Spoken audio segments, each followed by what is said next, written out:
Dow Jones के लिए तो अच्छी रही और मिले जुले संकेत जैसे आपने कहा, क्योंकि डाउ जोन्स ने तो अपने मंगलवार के सारे लॉसेस रिकवर कर लिए, S&P 500 ने भी लगभग अपने सारे लॉसेस रिकवर कर लिए, पर नैस्डैक ने अंडर परफॉर्म करा।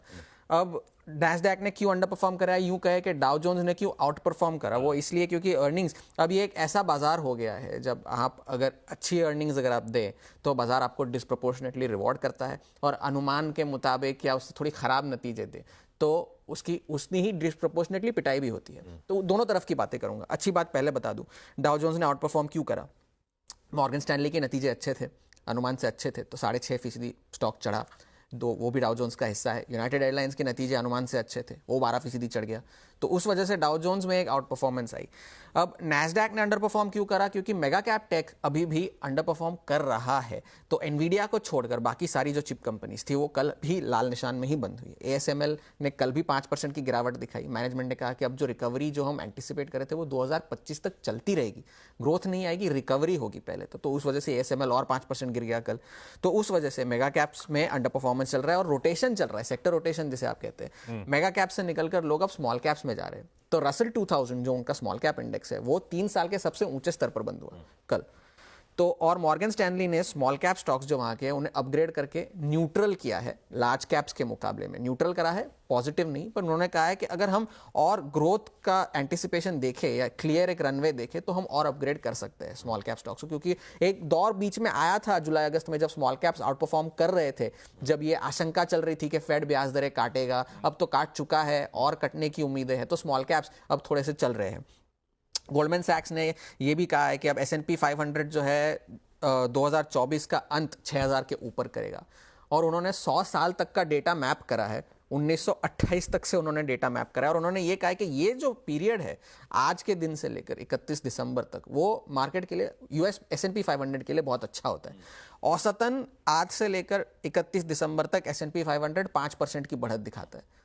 और चुनावी साल में आप सोचेंगे कि थोड़ी सी वॉलेटिलिटी होगी, थोड़ी सी गड़बड़ होगी, लेकिन नहीं, S&P 500 चुनावी साल में और अच्छा करता है। तो मीडियन अगर औसतन रिटर्न देखे इस आज से लेकर 31 दिसंबर तक तो वो 7% है। तो अगर वो 7% के रिटर्न देखे तो S&P 500 का लक्ष्य निकल कर आता है कुछ 6300 के आसपास साल के अंत तक। तो एक बुलिश कमेंट्री। वहां पर एक स्टैनली ड्रंक मिलर जो कि एक बड़े निवेशक है, वहां के बिलियनर है, उन्होंने भी एक बड़ी बात कह दी कल। उन्होंने ये कहा कि जिस तरह से बाजार चल रहे हैं वो डोनाल्ड ट्रंप की जीत को प्राइस इन कर रहे हैं अगले महीने चुनाव में। चल क्या रहा है वहाँ इक्वेशन है कैसी 50-50 50-50 चल रहा है अभी भी, कांटे की टक्कर तो कांटे की है, कभी वो निकल जाते हैं आगे, कभी कमला हैरिस आगे निकल जाती है, तो जिसे कहते हैं it will go down to the wire. शायद इस तरह का चुनाव हो, मगर रुझान और नतीजे हर बार एक तरह की तस्वीर नहीं दिखाते।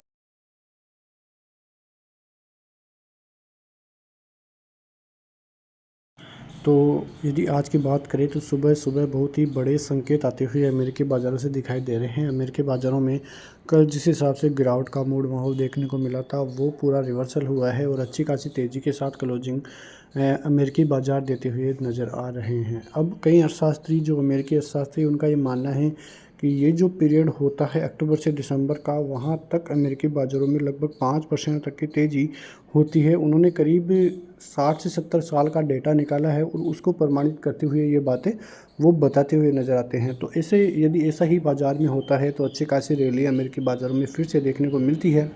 उन्होंने ये भी बोला है कि चुनावी सेशन में जहाँ की चिंताएं होगी, बड़ी उठापटक होगी, वहाँ पे S&P 500 अच्छा खासा कामकाज करता हुआ नज़र आता है चुनावी सेशन में। तो इस प्रकार की खबरें अमेरिकी बाज़ारों की तरफ से देखने को मिल रही है। उसके अलावा रिज़ल्ट की बात करें तो आज बड़ी कंपनियों के रिज़ल्ट आने वाले हैं। Axis bank, Nestle India, Infosys और विप्रो, ये बड़ी कंपनियां हैं, उनके नतीजे आज आते हुए दिखाई देंगे और कल इनका इम्पैक्ट भी भारतीय बाज़ारों पर पड़ेगा। जो वायदा बाजार वाली कंपनियां हैं, Havells, LTIM, Polycab, Tata chemicals, Tata communication, इन कंपनियों के नतीजे भी आज आने वाले हैं।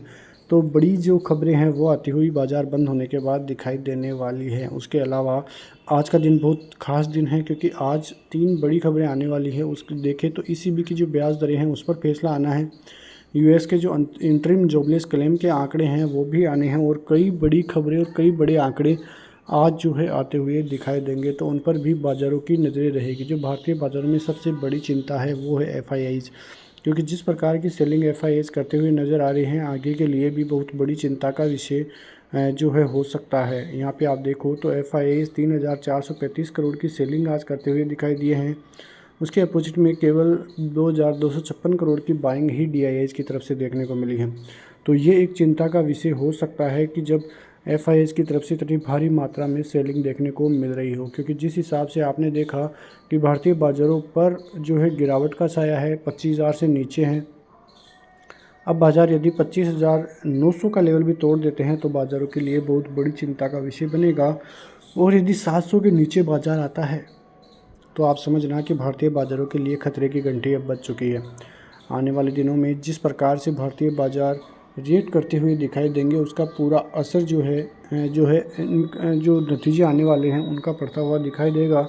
ख़ास बात यह रही कि जो HDFC बैंक है उसमें अच्छी खासी रैली का मूड माहौल देखने को मिल रहा है, क्योंकि HDFC बैंक 20 EMA पर भी है। तो यदि उससे ऊपर टिक जाता है सही से तो फिर HDFC बैंक भारतीय बाज़ारों को संभाल सकता है। उसके अलावा कल शाम को रिलायंस में भी अच्छी खासी रैली देखने को मिली है, तो उससे भी भारतीय बाज़ारों को काफ़ी सहारा मिलता हुआ दिखाई दिया है। तो आज इन सभी खबरों का जो है ताल्लुकात भारतीय बाज़ारों से रहेगा। जो गिफ्ट निफ्टी है वो करीब 30 से 40 पॉइंट गैप डाउन के संकेत दे रहा है, तो वहाँ पर भी आपको नज़र रखनी है। तो ऐसी खबरों के साथ मिलते हैं नेक्स्ट वीडियो में। तब तक के लिए नमस्कार, जय हिंद, जय भारत, वंदे मातरम।